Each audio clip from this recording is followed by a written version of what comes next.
말씀씨앗을 심어요. 사랑하는 친구들, 말씀 씨앗 시간이에요. 오늘 말씀은 요한복음 12장 말씀이에요. 다 함께 말씀 씨앗 심을게요. 요한복음 12장 6월절 6일 전에 예수님께서는 나사로가 살고 있는 베다니로 가셨습니다. 나사로는 예수님께서 죽은 자 가운데서 살리셨던 그 사람입니다. 그 집 사람들은 예수님께 저녁 식사를 대접하였습니다. 마르다는 음식을 접대하는 일을 맡았고 나사로는 예수님과 함께 식사하는 사람들 속에 있었습니다. 마리아가 매우 비싼 나드 향유 약 300g을 가져와서 예수님의 발에 붓고 자기의 머리카락으로 그 발을 닦았습니다. 그러자 그 향기가 온 집안에 가득하였습니다. 예수님의 제자 중 한 사람인 가룟 사람 유다가 그곳에 있었습니다. 그는 나중에 예수님을 배반할 사람이었습니다. 유다가 말했습니다. 이 향유를 팔아 그 돈을 가난한 사람들에게 나누어 주는 것이 좋지 않은가? 이것은 300데나리온에 해당하는 값비싼 것인데 말이야. 그러나 유다가 정말로 가난한 사람들을 생각해서 이 말을 한 것은 아니었습니다. 그는 도둑이었기 때문에 이런 말을 한 것입니다. 그는 돈주머니를 관리하는 사람이었는데 종종 돈주머니에서 돈을 제 마음대로 꺼내 쓰곤 하였습니다. 예수님께서 말씀하셨습니다. 이 여자가 하는 대로 내버려 두어라. 마리아는 내 장례를 치를 날을 위해 이 향유를 준비해 둔 것이다. 가난한 사람들은 너희와 항상 함께 있겠지만 나는 너희와 항상 함께 있지는 않을 것이다. 유대인들이 예수님께서 베다니에 계시다는 소식을 들었습니다. 그래서 그들은 예수님만이 아니라 예수님께서 죽은 자 가운데서 살리신 나사로도 보려고 크게 무리를 지어 그곳으로 왔습니다. 그러자 대제사장들은 나사로까지 죽이려고 모의하였습니다. 이렇게 그들이 나사로를 죽이려고 하는 것은 나사로 때문에 많은 유대인이 예수님께 가서 그분을 믿었기 때문입니다. 다음 날 유월절을 지키러 온 많은 무리들은 예수님께서 예루살렘으로 오신다는 소식을 들었습니다. 그들은 손에 종려나무 가지를 들고 예수님을 맞으러 나갔습니다. 그리고 외쳤습니다. 호산나, 주님의 이름으로 오시는 자에게 복이 있을 것이다. 이스라엘의 왕에게 복이 있을 것이다. 예수님께서는 어린 나귀를 발견하시고는 성경에 기록된 대로 그 위에 타셨습니다. 시온에 따라 두려워하지 마라. 보아라, 너의 왕이 오신다. 그분은 어린 나귀를 타셨다. 예수님의 제자들은 처음에 이 말씀을 깨닫지 못했습니다. 그러나 예수님께서 영광을 받으신 뒤에야 비로소 이 말씀이 예수님에 관해 기록된 것이라는 사실과 사람들이 예수님께 이렇게 하였다는 것을 알게 되었습니다. 예수님께서 나사로를 무덤 밖으로 불러내시고 그를 죽은 자 가운데서 다시 살리실 때 예수님과 함께 있던 많은 군중들은 계속해서 예수님께서 행하신 일을 증언하였습니다. 이처럼 많은 사람이 예수님께서 행하신 이 표적에 대한 소문을 들었기 때문에 예수님을 맞으러 나왔던 것입니다. 그래서 바리새인들은 자기들끼리 이렇게 말했습니다. 보시다시피 우리 계획은 하나도 성공을 거두지 못했습니다.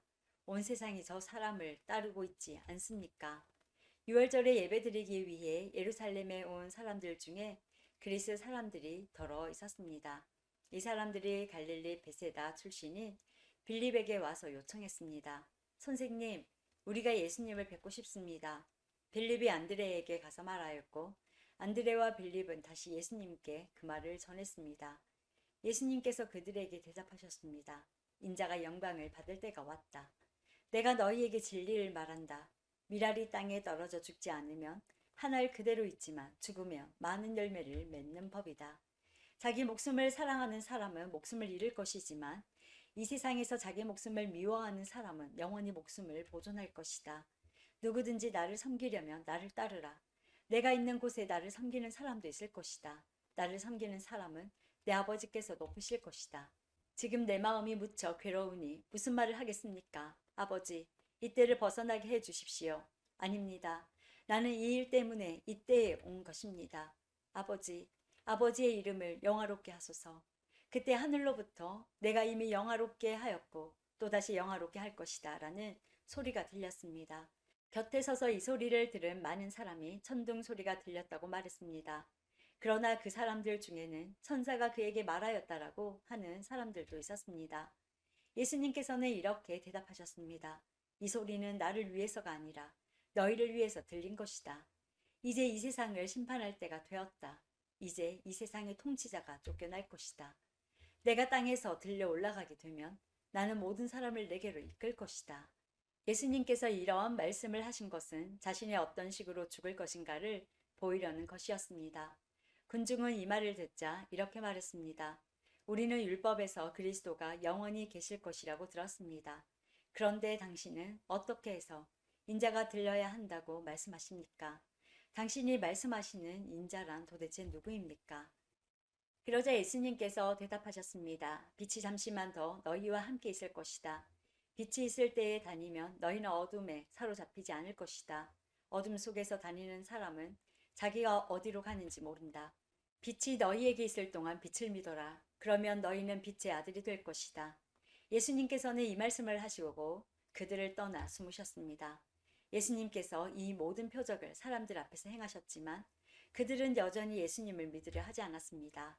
이것은 이사야 예언자의 말씀이 이루어진 것입니다. 주님이시여, 우리가 전한 것을 누가 믿었습니까? 주님의 능력이 누구에게 나타났습니까? 이런 이유 때문에 사람들은 믿을 수가 없었습니다. 다시 이사야 예언자는 말하였습니다. 주님께서 그들의 눈을 멀게 하시고 그들의 마음을 완고하게 하셨으니 그들이 눈으로 보고 마음으로 깨닫고 돌아와 고침을 받지 못하게 하려는 것이다. 이사야가 이런 말을 한 것은 그가 예수님의 영광을 보고 예수님에 관하여 말했기 때문입니다. 그러다 동시에 지도자들 중에서도 예수님을 믿는 사람이 많이 생겼습니다. 하지만 그들은 바리새인들 때문에 예수님을 믿는다고 고백하지는 못했습니다. 그들은 회당에서 쫓겨날까 두려워했습니다. 그들은 사람에게 칭찬받는 것을 하나님께 칭찬받는 것보다 더 좋아했습니다. 그때 예수님께서 큰 소리로 말씀하셨습니다. 나를 믿는 사람은 나를 믿는 것이 아니라 나를 보내신 분을 믿는 것이다. 나를 보는 사람은 나를 보내신 분을 보는 것이다. 나는 세상의 빛으로 왔다. 나를 믿는 사람은 누구든지 어둠 속에 머물지 않을 것이다. 내 말을 듣고 지키지 않는 사람이 있다 해도 내가 그 사람을 심판하지 않는다. 그것은 나는 세상을 심판하기 위해서가 아니라 구원하기 위해 왔기 때문이다. 나를 저버리고 내 말을 받아들이지 않는 사람을 심판하실 분이 계시다. 내가 한 이 말이 마지막 날에 그를 심판할 것이다. 내가 한 말은 내 스스로 한 말이 아니다. 나를 보내신 아버지께서 무슨 말을 해야 할지 또 어떻게 말해야 할지를 내게 명령하셨다. 그리고 나는 그분이 하신 명령이 명생이라는 사실을 안다. 그러므로 내가 말하는 것은 무엇이든지 아버지께서 내게 그렇게 말하라고 말씀하신 것이다. 오늘도 말씀 씨앗 모두 잘 심었어요. 우리 내일 또 만나요.